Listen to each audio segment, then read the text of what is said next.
শুরু করছি আজকের গল্প মানবেন্দ্র পালের লেখা পাশের ঘরেই সে আছে।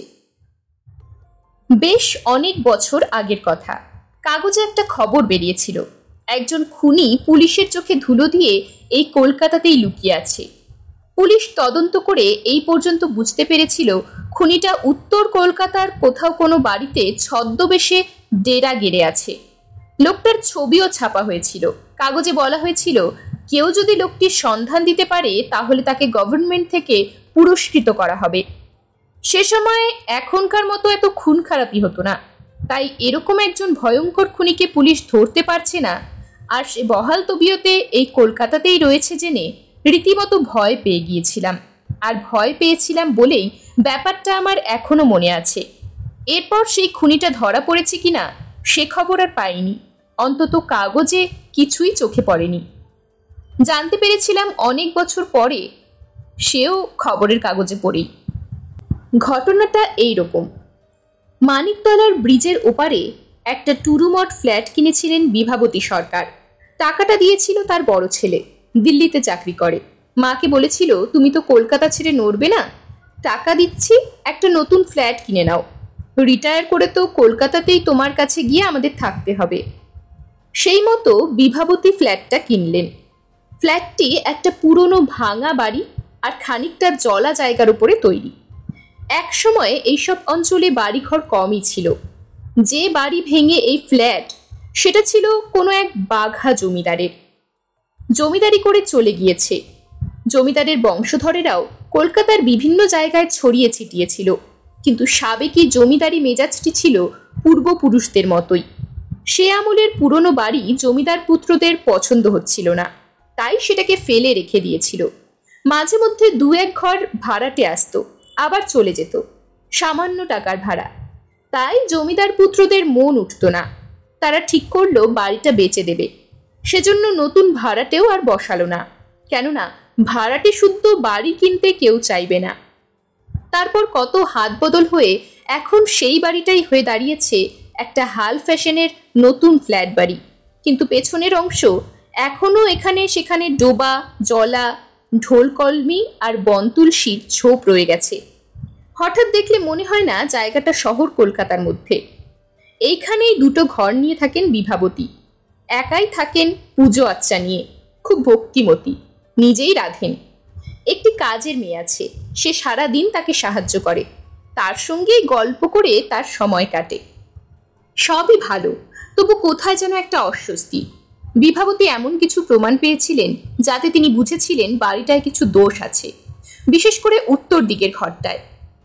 তার অসাধারণ মনের জোর আর সাহস ছিল, তাই তিনি রাতে একাই থাকতে পারতেন। না থেকেই বা উপায় কি? ছেলের এতগুলো টাকা খরচ করে ফ্ল্যাটটা কিনেছেন, এখন ছেড়ে দিয়ে যাবেন কোথায়? ছেলেকেই বা কি বলবেন? বাধ্য হয়ে তিনি মুখে কুলু পেটে থাকতেন, কাউকে কিছু বলতেন না। এখানে তার কয়েকজন আত্মীয় স্বজন আছে, তারা মাঝে মাঝেই তার সঙ্গে দেখা করতে আসতো, কিন্তু কাউকে তিনি রাতে থাকতে বলতেন না। আত্মীয়রা তাকে খুব পছন্দ করত। এই বয়সে তিনি এখানে একা থাকেন এই নিয়ে তারা ভাবতও, কিন্তু বিভাবতী হেসে বলতেন তিনি ভালোই আছেন, তাছাড়া ঠাকুর যা করবেন তাই হবে, অনর্থক ভেবে লাভ কি? এতখানি ভগবানের উপর বিশ্বাস দেখে আত্মীয়রা আর কিছু বলতো না, শুধু জানিয়ে যেত অসুখ বিসুখ করলে তিনি যেন সঙ্গে সঙ্গে খবর দেন।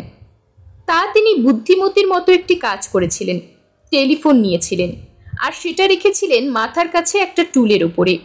মনে মনে অবশ্য জানতেন অসুখ বিসুখ ছাড়া আর যে ভয়টা নিঃশব্দে তিনি হজম করে যান, তার প্রতিকার টেলিফোন করে কাউকে ডেকে তো হবে না। টেলিফোন নেবার কিছুদিন পরেই একটা ঘটনা ঘটল। মাঝে মধ্যে তিনিই দুই একজনকে ফোন করেন, কিন্তু তাকে বড় কেউ একটা ফোন করেন না। হঠাৎ সেদিন গভীর রাতে টেলিফোন বাজার শব্দে তার ঘুম ভেঙে গেল। এত রাতে কে টেলিফোন করছে? নিশ্চয়ই রং নাম্বার। তিনি মশারির মধ্যে থেকে হাত বাড়াতে যাচ্ছেন, হঠাৎ দেখলেন মশারির বাইরে থেকে একটা কালো লোমশ হাত রিসিভারটা তার দিকে বাড়িয়ে দিচ্ছে। হ্যাঁ, শুধুই একটা হাত। তিনি চমকে উঠলেন, ভয় পেলেন, কিন্তু মুহূর্তেই সামলে নিয়ে শান্ত গলায় বললেন, কে তুমি? কি চাও? উত্তর পাওয়া গেল না, শুধু অস্পষ্ট একটা পায়ের আওয়াজ ঘরের বাইরে চলে গেল। তিনি আর উঠলেন না, ভগবানকে স্মরণ করে আবার শুয়ে পড়লেন। সকালে উঠে ভাবলেন তিনি কি স্বপ্ন দেখেছিলেন। তখনই চোখে পড়ল রিসিভারটা টুলের নিচে ঝুলছে। বিনবিন করে বিন্দু বিন্দু ঘাম ফুটে উঠল তার মুখে। তারপরই তিনি নিজেকে শক্ত করে নিলেন। সংসারের সব কাজই রোজগারের মতন করলেন। কাউকে রাতের ঘটনা বললেন না, বললেই রটে যাবে ফ্ল্যাটটা ভুতুরে। আর সে কথা ছেলের কানে গেলে তারা আর আসবে না। একটা কথা ভেবে তার ভয় হলো। এখানে এসে পর্যন্ত তিনি বুঝতে পারছিলেন উত্তরের ওই ঘরটায় কিছু আছে, তবে এই ঘরে কোনোদিন আসেনি, নিশ্চিন্ত ছিলেন। কিন্তু গত রাতের ঘটনায় তিনি বুঝতে পারলেন এই ঘরেও আসতে শুরু করেছে। তাহলে তিনি এখানে থাকবেন কি করে? তারপরেই তার মনে হলো লোকটা কিন্তু তার ক্ষতি করতে চেষ্টা করেনি। কে তুমি? কি চাই? শান্ত ধীর গলায় প্রশ্ন করতেই সে রিসিভারটা ফেলে রেখেই চলে গিয়েছে। কেনই বা এসেছিল, কেনই বা চলে গিয়েছিল, তার উত্তর খুঁজে পেলেন না। আরও একটা উত্তর তিনি পেলেন না। অত রাতে কে তাকে ফোন করেছিল? সত্যি কি রং নাম্বার? যাই হোক, এদিনের পর থেকে আর সে এই ঘরে ঢোকেনি। কিন্তু গোল বাঁধালো একদিন কাজের মেয়েটা। তিনি ঠিক করেছিলেন কাজের মেয়েটাকে রাতে তার কাছে থাকতে বলবেন, তার জন্য বেশি মাইনেও দেবেন। মেয়েটা রাজিও হয়েছিল। কিন্তু এরই মধ্যে একটা ঘটনা ঘটল। সেদিন সন্ধেবেলা হঠাৎ আলোগুলো নিভে গেল। বিভাবতী বুঝলেন লোডশেডিং, এ তো রোজকার ব্যাপার। কিন্তু হঠাৎই কাজের মেয়েটা ভয় কাঁপতে কাঁপতে ছুটে এলো তার কাছে। মুখ দিয়ে তার কথা বেরোচ্ছে না। কিরে মালতী, কি হয়েছে? মালতী অতি কষ্টে শুধু বললে, একটা লোক। লোক কোথায়? মালতী আঙ্গুল দিয়ে ওদিকের ঘরটা দেখিয়ে দিল। তারপর কোনো রকমে বলল, আজকে ওই ঘরটায় সে ঝাড় দিতে ঢুকেছিল, সঙ্গে সঙ্গেই লোডশেডিং। আর তখনই ও স্পষ্ট দেখলো একটা লম্বা মতো লোক ঘরের মধ্যে কোমরে হাত দিয়ে দাঁড়িয়ে রয়েছে। বিভাবতীর বুকটা ভয় কেঁপে উঠল। লোক বলতে মালতী যে কি বোঝাতে চাইছে তা বুঝতে তার আর বাকি রইল না। কিন্তু মুখে সাহস দেখিয়ে বললেন, ও ঘরে লোক আসবে কোথা থেকে? নিশ্চয়ই চোখের ভুল। মালতী যতই বোঝাতে চায় চোখের ভুল নয়, বিভাবতী ততই বলেন, না না, চোখেরই ভুল হবে। ও ঘরে লোক আসবে কোথা থেকে?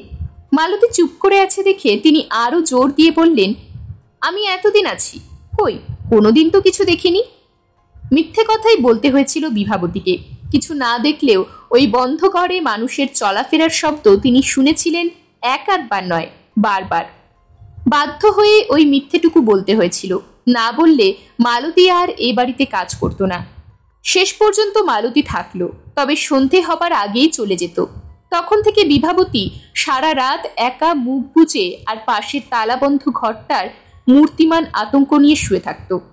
সেদিনও তার নিস্তব্ধ ঘরটাতে সচকিত করে টেলিফোনটা বেজে উঠল। তবে গভীর রাতে নয়, সন্ধ্যের একটু পরেই। চমকে উঠলেন বিভাবতী। কোনো রকমে তুলে নিলেন রিসিভারটা। হ্যালো, দিল্লি থেকে? ও বৌমা? খুশিতে তার স্বর আটকে যাচ্ছিল। হ্যাঁ, তা আছি, একরকম ভালোই আছি।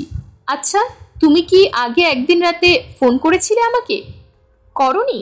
তাহলে রং নাম্বার হবে। হ্যাঁ, অনেক রাতে কেউ করেছিল, কথা বলা হয়নি, কেটে গিয়েছিল। তুমি আসবে পরশুদিন? খুব খুশি হলাম। মাত্র এক রাতের জন্যে? ও, তোমার বন্ধুর বিয়েতে? থাকতে পারবে না দুদিন? কি আর করা যাবে, তাই এসো।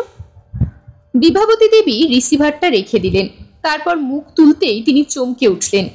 ঘরের বাইরে জানালার গড়ার ধরে লম্বা মতো কেউ যেন দাঁড়িয়ে। কে কে ওখানে? সঙ্গে সঙ্গে মূর্তিটা সরে গেল, যেন অন্ধকারে মিলিয়ে গেল। বিভাবতীর রক্ত হিম হয়ে গেল। ও কি শুনতে এসেছিল এ বাড়িতে নতুন কেউ আসছে কিনা? বিভাবতীর ছেলের বউ অঞ্জনা দিল্লির একটা বিখ্যাত ইংরেজি কাগজের অফিসে কাজ করে। কলকাতায় তার এক বন্ধুর বিয়েতে আসছে।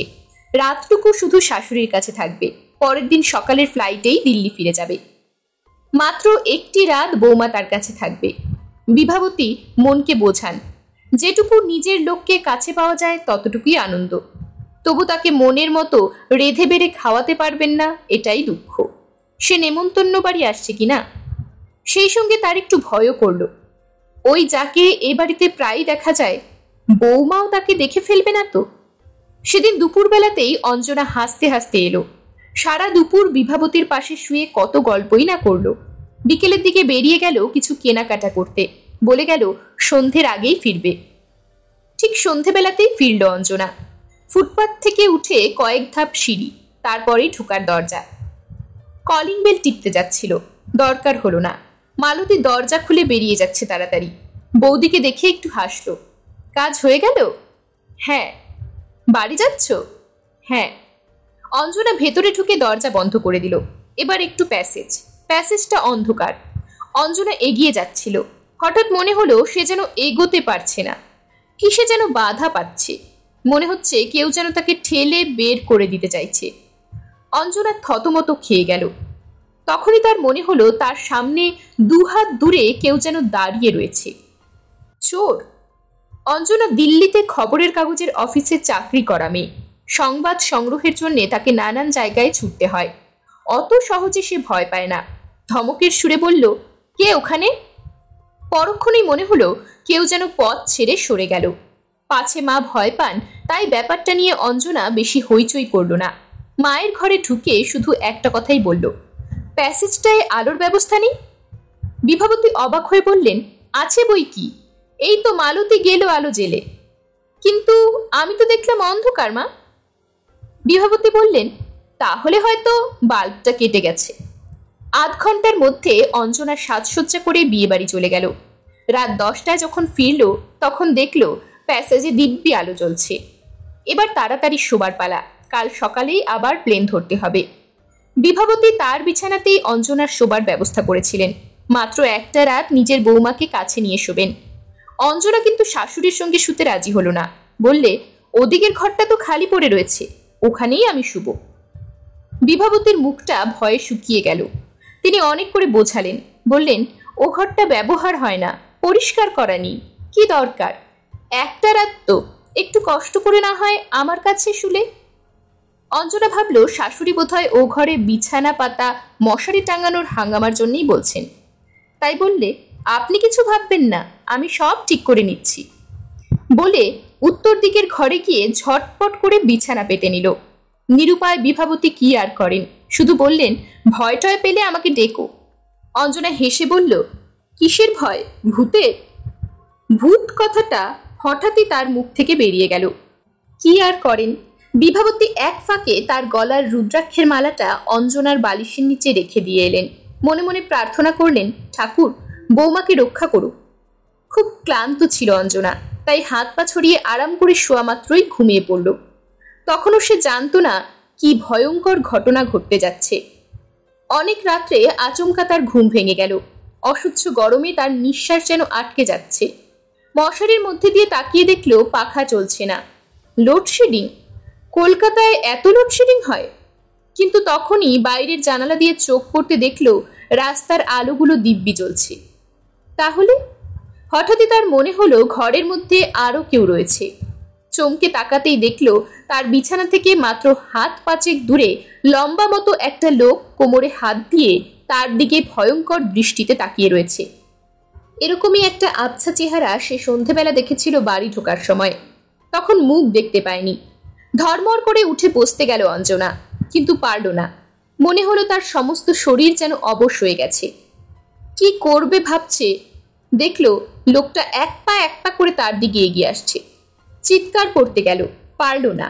মুখ থেকে শুধু একটা গো গো শব্দ বেরিয়ে এলো। ততক্ষণে মূর্তিটা একেবারে মাথার কাছে এসে দাঁড়িয়েছে। একটা হাত দিয়ে মশারিটা তুলছে। তারপরে কনকনে ঠান্ডা একটা হাত তার বা হাতটা চেপে ধরে টানতে লাগলো। মাগো! একটা শব্দই অঞ্জনার মুখ থেকে বেরিয়ে এলো। তারপর আর কিছু মনে নেই। ঘুম ভাঙল অনেক বেলায়, শাশুড়ির ডাকাডাকিতে। প্রথমে মনে হয়েছিল রাত্রে দুঃস্বপ্ন দেখেছিল, কিন্তু নিজের হাতের দিকে তাকাতেই স্তম্ভিত হয়ে গেল। হাত মুচড়ে ধরার দাগটা লাল হয়ে আছে, আর মাথার দিকের মশারিটাও খানিকটা তখনও উঁচু হয়ে আছে। অঞ্জনা বললে, আপনি এখানে একা আর থাকবেন না, আমার সঙ্গে চলুন। বিভাবতী বললেন, হুট করে কি এখানকার পাট চুকিয়ে চলে যাওয়া যায়? তবে আমি এখনই যাই, খুব তাড়াতাড়ি আপনার ছেলেকে নিয়ে আসছি। তারপর একসঙ্গে বসে আলোচনা করে ঠিক করা যাবে। এ কদিন একটু সাবধানে থাকবেন। বিভাবতী একটু হাসলেন। ব্যাপারটা অঞ্জনা সহজে ছেড়ে দেয়নি। এই বাড়িতে এক রাত্রির থাকার ভয়ঙ্কর অভিজ্ঞতা কাগজে লিখল। কলকাতায় এসে পুরনো কাগজপত্র ঘেটে যে তথ্যটা বের করেছিল তা হচ্ছে, সেই দীর্ঘদেহী খুনিটা পুলিশের চোখে ধুলো দিয়ে এই বাড়িতেই লুকিয়েছিল দলবল নিয়ে। সাহস করে কেউ পুলিশকে খবর দিতে পারেনি, কিন্তু জমিদার পুত্রদের একজন বাড়িটা খালি করার জন্যে একদিন লেঠিল পাঠিয়ে তাকে খুন করে ওইখানেই পুঁতে রাখে। পুলিশ পরে এসে মাটি খুঁড়ে লাশের সন্ধান করে। আশ্চর্য, কিন্তু লাশ পাওয়া যায়নি। এরকমই আরো সব গল্প পেতে চ্যানেলটিকে সাবস্ক্রাইব করে দেবেন। আর গল্পটি যদি ভালো লেগে থাকে তাহলে লাইক, শেয়ার আর কমেন্ট করে দেবেন।